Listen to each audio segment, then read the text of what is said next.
Hello, welcome. Thanks for joining us on this edition of News 2. I'm Sandra Gumansing. We apologize in advance for the technical difficulties, so please bear with us.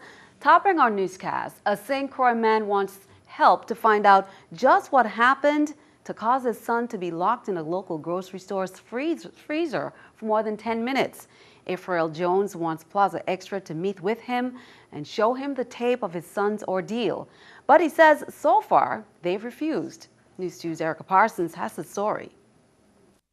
Effrail Jones is thankful his son is still alive today. I give thanks to God every day that I didn't lose my son in this moment of terror. Last Thursday, Jones' 17-year-old son, who works at Plaza Extra, became trapped in one of the store's freezers after he was sent on an errand and no one came to his rescue. He said, well, he was in the freezer, and when he attempted to reopen the door of the freezer, the door stayed locked. My son, after a while being in there screaming for help, shouting for help, asking out, help me, help me, help me, he realized that nobody heard him to come to his rescue. Jones said he and his wife were called by someone from the store who asked them to come because their son was bleeding badly. The son was able to free himself by using an axe. When he got up from praying, that's when he started to beat the door with the axe. Like maybe God guided him to see the axe there, and he took the axe and he started to beat the door. One of the store's managers told me today he has no comment in the matter, though he did say the main thing is the boy is okay. The only thing Mr. Jones wants is a chance to meet with the store's owners and to see the videotape that shows his son's ordeal. I don't know that this meeting will never commence now. They will never meet with us because they have refused to meet with us, give us the respect. But I feel that some satisfaction have to be done. Jones said Plaza's owners have refused to meet with him to answer questions about that night. Jones's son said he was trapped for more than 20 minutes, while managers told Jones it was just 10 minutes. Hypothermia can set in after 10 minutes of exposure to freezing temperatures, and Jones's attempts to free himself may have well saved his life. I'm looking at the government to really look into this matter because my concern goes deeper than my child. My concern goes deeper. There are kids that work there at Plaza Extra that have special needs. If it was one of those kids that have special needs, I wouldn't know how to react like my son did. That child that not having a great ability of thinking might have been a victim and losing his life in that freezer. Jones is doing much better, but still in treatment for both his physical and emotional scars. His father wants his son's experience to be a teachable moment. Erica Parsons, News 2. Now, Jones says he's contacted OSHA to investigate. He also spoke with environmental health officials who told Jones they asked that Plaza replace the door. In other news, a federal judge has ruled that Senator Alicia Hansen will appear on November's election ballot. Judge Wilma Lewis granted a temporary restraining order to 5 people who said their voting rights would be denied if the senator wasn't allowed to run. On Wednesday, Judge Lewis heard arguments from the attorneys representing those voters. She also heard from the defense attorneys representing the election supervisor who needed guidance on whether to put Hansen on the ballot. The local Supreme Court disqualified Hansen last month from being eligible to hold office. Days later, she was pardoned by Governor DeYoung. Judge Lewis remained unconvinced that the September pardon was retroactive to clear Hansen's made defects with her nomination papers, but she said the defense argued the same points as the plaintiffs and provided no objections to the TRO. 2 children are doing okay after being left in a hot car Thursday. Police say 7- and 8-year-old girls suffered heat exhaustion when they were left in a car with the engine running in Sunny Isle. Bystanders noticed the girls sleeping in the car and alerted police. Officers with help from residents were able to shake the car and wake the girls who unlocked the door. Police say the parent arrived a few minutes later, but it's prompted a warning from the department. This type of behavior can have deadly consequences, Assistant Commissioner Hanna said, as he cited several instances in the mainland United States and the Caribbean where children have died from heat exposure after being left in hot cars. He said children are more susceptible to heat stress than adults. In a car, the temperature can rise very quickly. The victims first suffer heat exhaustion and then heat stroke. A child should never, ever be left alone in any car for any reason. In other news, the University of the Virgin Islands Board met on September 11th to hear proposals and updates on the proposed UVI School of Medicine and Eco-Industrial Park. UVI's president, Dr. David Hall, said board members felt that before a location could be decided on, the public should be brought into the process. The legal documents that deeded a gift of 65 acres of land on St. Thomas from a local family was presented. Dr. Hall noted that a formal ceremony will be held shortly to honor those family members. UVI is planning to build a facility that will house classrooms and a facility for a state-of-the-art simulation center.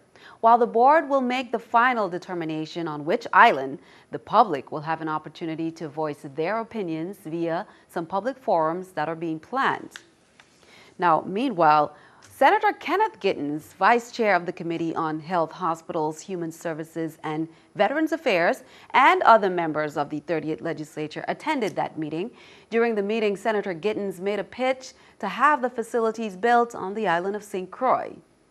With a great deal of robberies and carjackings occurring in the territory and particularly on St. Croix, I truly believe that St. Croix in particular, but the territory as a whole, stands a better chance for an economic boost if the facilities are constructed here. A great deal of jobs will be available for our residents from the construction stage to the operation of both facilities. The two entities are dependent of each other, and it is essential for the key players to work together so that UVI develops a high-quality medical school that operates in conjunction with accredited healthcare facilities. Senate President Sean Michael Malone says he is concerned about the growing number of chikungunya cases and is requesting that an emergency meeting of the 30th Legislature's Committee on Health, Hospitals, Human Services, and Veterans Affairs be convened in order to determine the actual reason why the smoke trucks have not been put on the road and what specific measures are being taken. He wrote a letter to Committee Chairman Clarence Payne saying we must ensure that all measures are being taken to protect our people and the Virgin Islands' reputation as a safe place for visitors, yet the Department of Health has failed to take any mass eradication measures. Count on two to keep you updated. Turning our attention overseas, there is new information about the growing ranks of ISIS as the president's plan to defeat the Sunni militant group faces scrutiny on Capitol Hill.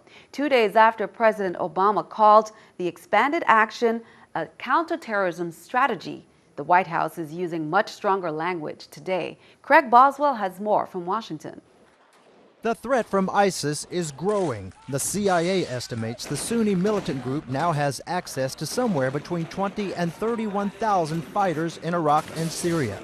That is an indication that the group has had some recruitment success after the battlefield successes that they demonstrated back in June. The Pentagon is stepping up intelligence gathering in Syria, not only to help determine the exact number of ISIS fighters, but to identify targets for airstrikes. The president is not asking Congress to declare war on ISIS, even though the White House is now calling the campaign a war. In the same way that the United States is at war with al-Qaeda and its affiliates around the globe, the United States is at war with ISIL. But they say this war is different. They're unlike other terrorist groups that we've had to deal with before because they're concerned about grabbing and holding ground. They have these visions of governance of their own, brutal as it is. The president has asked Congress for authorization to arm and train Syrian rebels to fight ISIS on the ground. Lawmakers could vote on the request next week. Craig Boswell, CBS News, Washington.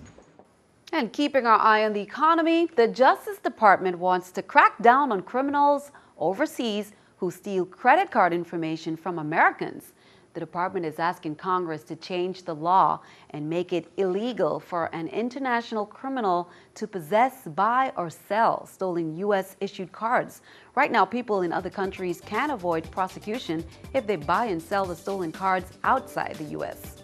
Here's a look at the New York Stock Exchange with our stock market watch. The Dow, Nasdaq, S&P all down. The Dow 61, Nasdaq 24, S&P 11. Well, coming up on News 2, the Humane Society of St. Thomas is issuing the 30 in 30 challenge. 30 healthy, happy dogs have been at the shelter for more than 6 months and now face the terrible possibility of being put down. We'll be right back.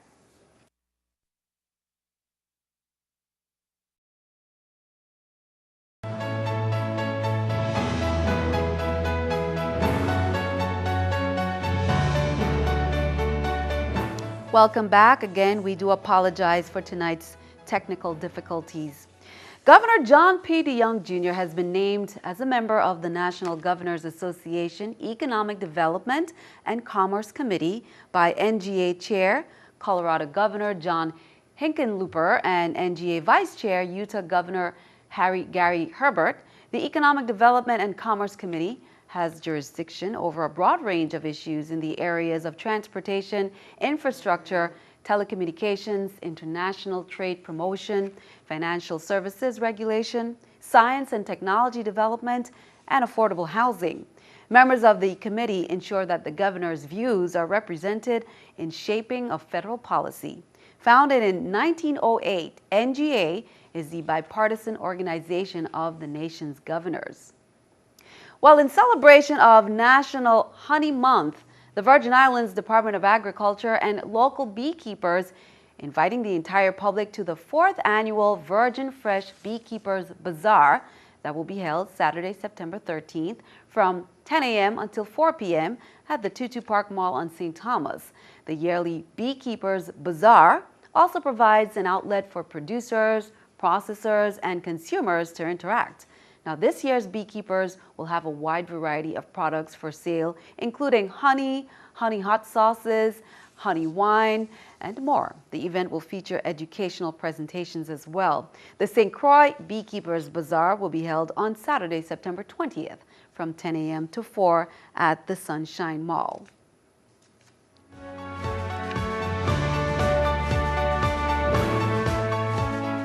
But when was the last time you saved a life? In tonight's Pet of the Week, your chance to do so is coming up this Saturday, September 13th.